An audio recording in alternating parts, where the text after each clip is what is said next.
Welcome to Studio RC, your daily encouragement for your recovery and your faith. My name is Pastor Max, and I am an alcoholic, and I am a believer. And I'm sober today only by the grace of God and the program that is contained in the 12-step fellowship.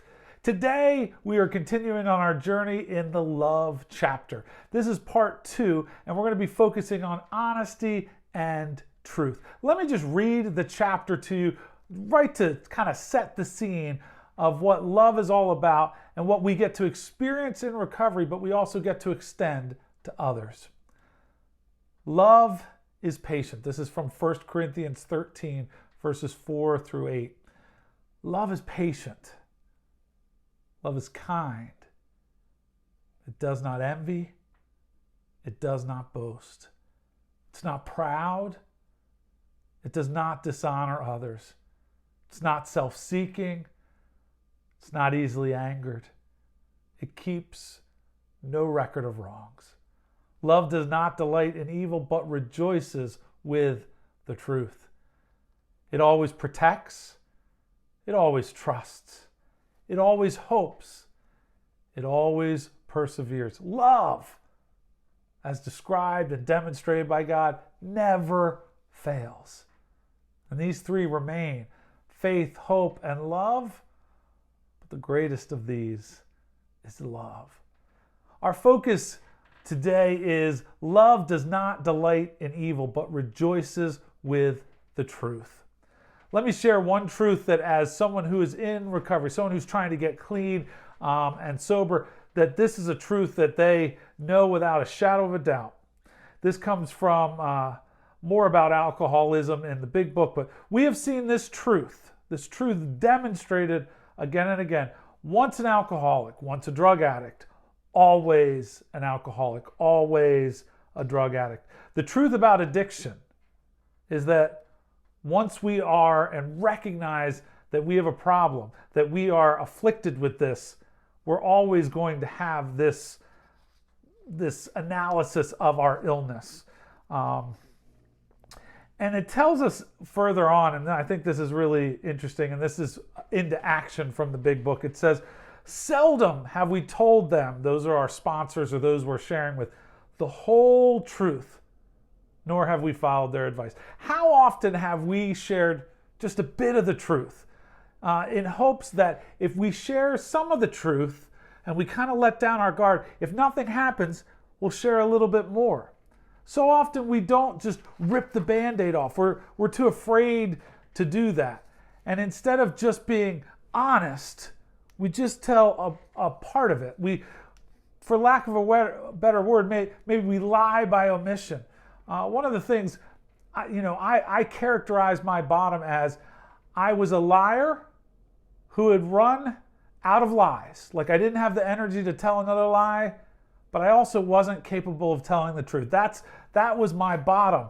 And so the thing I have to watch for is it's not the lying, like, per se, that I did all throughout my addiction, but it's the lying by omission, not being forthcoming. If someone asks you, you'll tell them, but that's the shading that we sometimes like to do. It says in There Is a Solution, the truth, strange as it is to say, is usually that we have no idea why we took the first drink or the first drug any more than the person asking. When someone says, why did you drink? Why did you get high? And we say, we don't know. That's the truth. We had no idea. And it's funny because two of the questions, I dreaded the most. I think most addicts and alcoholics dread, especially in recovery, in addiction, are, where have you been? That was definitely a recipe that required lying. Or, what have you been doing? Nothing. Just studying, working. It was always a struggle to tell that truth, to be honest. It tells us in As Bill Sees It about being honest, this self-honesty. The deception of others is nearly always rooted in the deception of ourselves. when we didn't have a clear picture of who we were, a clear picture of our honest appraisal, we would deceive others because we were deceiving ourselves. If we didn't really look at our addiction, if we didn't really look at our drinking and its capacity, its fullness, we were more apt to deceive others because we were really deceiving ourselves. When we are honest with another person, it confirms that we have been honest not only with ourselves but with God. When we can be open and free, there is a freedom about being honest. When I was drinking, when I was using, when we were doing that, we deceived ourselves about reality. How often had we rewritten it to the way we wanted it to be? Deceiving others is a character defect. Even if it's just stretching the truth a bit and cleaning up our motives so that others will think well of us. We want to be thought well of, so maybe we polish it. We try to take away some of the rough edges, but even that deception is still not being honest, and so is a character defect. We've been willing to receive help when we don't practice deception. As we lay things out, especially to a sponsor or a pastor, and we share those things, that's when we start to receive and are open to help. Deceiving myself about myself is setting myself up for failure or disappointment. Anytime I'm lying to myself about myself, I'm only setting myself up for failure or disappointment, whether it's in our recovery or in our relationships with others. A close, honest relationship with a higher power, with God, is the only solid foundation that we've found for honesty with self and with others. We need that relationship with God. We need that mirror of God to help us to be fully honest in how we share. And it's critical to do that. So that takes us to being honest with our program. It tells us in the 12 and 12, we may develop the best possible relations with every human being we know. That's what we're trying to do. The steps, as they come together, they help produce courage, honesty, sincerity, willingness, and thoroughness. I needed to develop the courage to begin, the courage to be honest, to see where I was wrong, a sincere desire to set things right. And that wasn't always easy. To be honest with oneself is not easy. But the beautiful thing is that love, the love that rejoices with the truth, the love that is patient, the love that is kind, that has no price tag.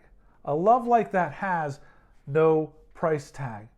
When the 12th step is seen in its full implication, carrying the message, having a spiritual awakening, and then carrying that message, it is really talking about the kind of love that has no price tag. When we've received a spiritual awakening from God, and then we share that with others, we carry that message to others, that has no price tag.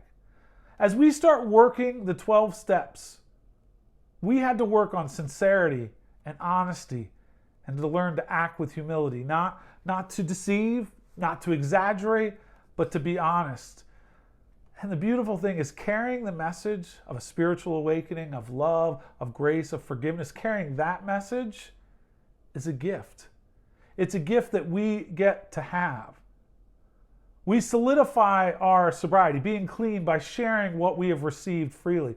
People, as we come into the rooms, give this to us freely, and then we give it to others away freely.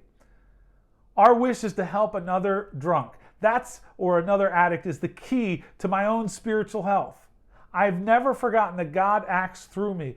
I'm only His instrument.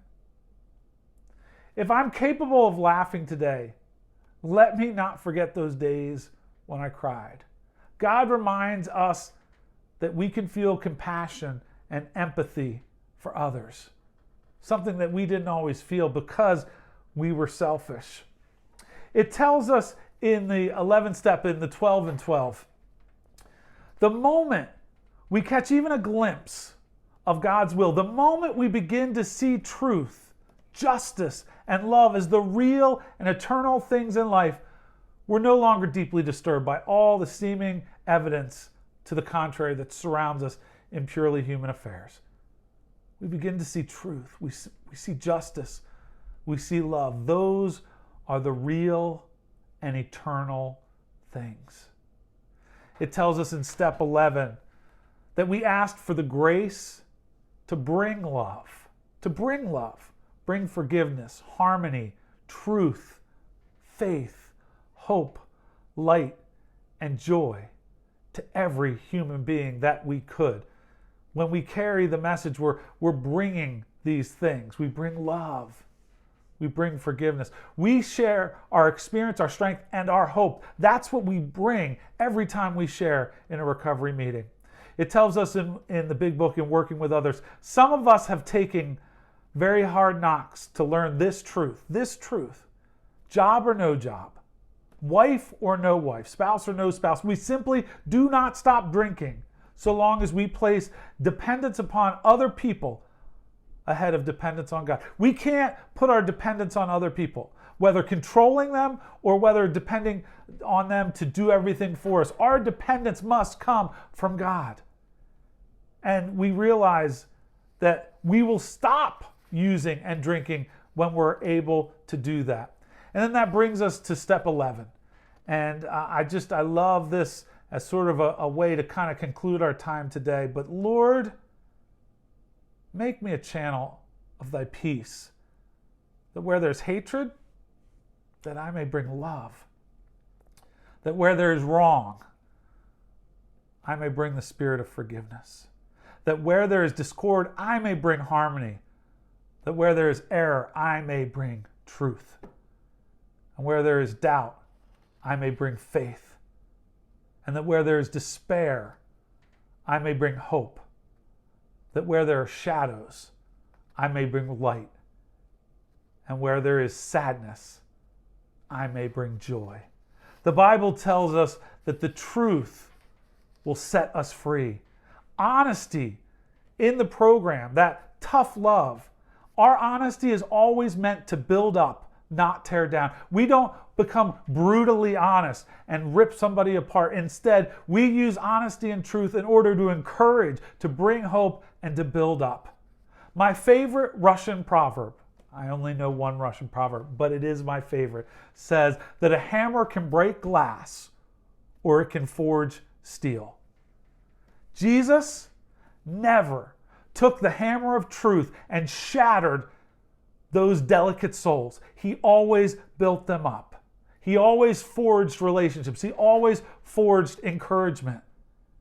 We have, and Jesus has the truth on his side, but he always built up. That's our example. Let us use honesty and truth to build up, to give hope, and not to tear down. Even in those moments where we give tough love, let us be gentle and yet firm, and firm yet gentle. So remember, love does not delight in evil, but it rejoices with the truth. Hopefully you've been encouraged by these words of truth and honesty and love today. And remember, here at Studio RC, that Recovery Church is about 12 steps and one goal. And it certainly is. It's fueled by love. May God bless you and keep you till we see you again. God bless.